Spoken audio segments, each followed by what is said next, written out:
ભરૂચ પાંજરાપોળ ખાતે પિતા પુત્રની જુગલ જોડીએ વાંસળીના સૂરો દ્વારા ગાયોને સારવાર આપી હતી। ગાયો પણ વાંસળીના સૂરોમાં જાણે મગ્ન બની ગઈ હતી।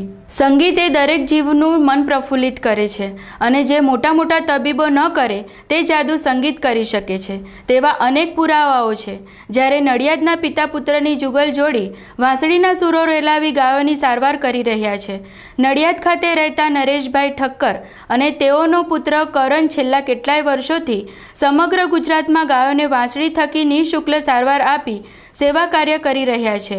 આ જુગલ જોડી ભરૂચ પાંજરાપોળ ખાતે આવી હતી અને અહીં આશ્રય લઈ રહેલ ગાયોને વાંસળીના સૂરો સંભળાવી તેઓની સારવાર કરી હતી। ભગવાન શ્રી કૃષ્ણ ગાયોને વાંસળીના સૂર રેલાવી મગ્ન કરી દેતા હતા અને ગાયો વાંસળીના અવાજથી ઝૂમી ઉઠતી હતી। ત્યારે આ પિતા પુત્રની જુગલ જોડીનું માનવું છે કે વાંસળીનો અવાજ સાંભળીને જે ગાયો ઓછું દૂધ આપતી હોય અથવા તો અસ્વસ્થ હોય તે સાજી થઈ જાય છે અને તેવા અનેક કિસ્સાઓ તેમણે અનુભવ્યા છે। વર્ષો પહેલાં મને મારા પપ્પા પાલીતાણાની ગૌશાળામાં લઈ ગયા હતા અને એ વખતે વાંસળી અમે બંને જ્યારે વગાડતા હતા આંખો બંધ કરીને ત્યારે એકદમ જ બધી દૂર દૂર ગાયો હતી ને એકદમ નજીક આવી ગઈ અને મારા પગે ચાટવા માંડી એક ગાય અને લગભગ 10થી 15 મિનિટ સુધી મને ચાટ્યું અને મને અંદરથી એવું એકદમ અલગ જ ફિલિંગ થયું કે અત્યારની જનરેશન છે આપણી એની અંદર કંઈક અલગ અને કોઈક જીવદયા માટેનું કોઈક કામ કરવું જોઈએ અને મને કલા મળી છે વાંસળી હું વગાડું છું તો મેં વાંસળીનો પહેલો જ અધિકાર જેમ ગાયને છે એ રીતે ગાયને વાંસળી સંભળાવવાનું ચાલુ કર્યું વર્ષોથી।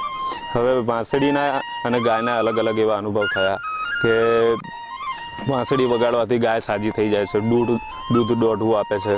અલગ અલગ એવા રાગનો અમે પ્રયોગ કર્યો, સારંગ છે, મેઘ છે, એને અમે લોકો પોતાના દિલના સંકલ્પ સાથે વાંસળી સંભળાવી અને એનો એટલો બધો પોઝિટિવ રિસ્પોન્સ મળ્યો કે આશરે 15થી 20 હજાર ગાયો એને રાહત મળી રોગની અંદર। ઘણી બધી ગાયો કોમામાંથી બહાર આવી, પછી દૂધ એમનું જે હતું એ દોઢું થવા માંડ્યું અને ચીડિયાપણામાંથી મુક્ત થઈ।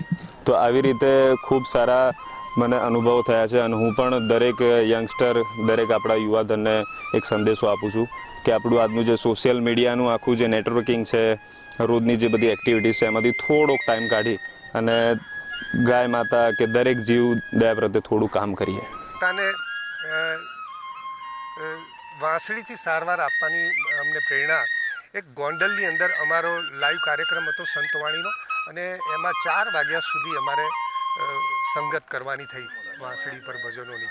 તો રામગર બાપુની ગૌશાળા નિમિત્તે એ આયોજન હતું અને ત્યાંના મંડળોએ બધા ભેગા થઈને કીધું કે બીમાર ગાયોની સેવા થાય છે અને તમે તો વાંસળીના બજૈયા છો તો તમે અમારી બીમાર ગાયોની થોડીક વાંસળી તમે સંભળાવો। તો વહેલા સવારે 4 વાગે એક ગાય કોમામાં પડી હતી ત્યાં આગળ, ગોંડલ રામગર બાપુની ગૌશાળાની વાત છે।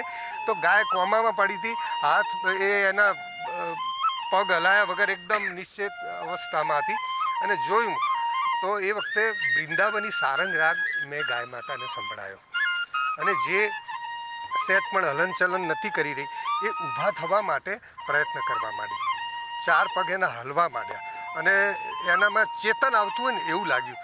પછી મારું હૃદય ભરાઈ ગયું અને ત્યારથી મેં નક્કી કર્યું કે હે પ્રભુ, વાંસળીનો પહેલી અધિકાર ગાયોને છે।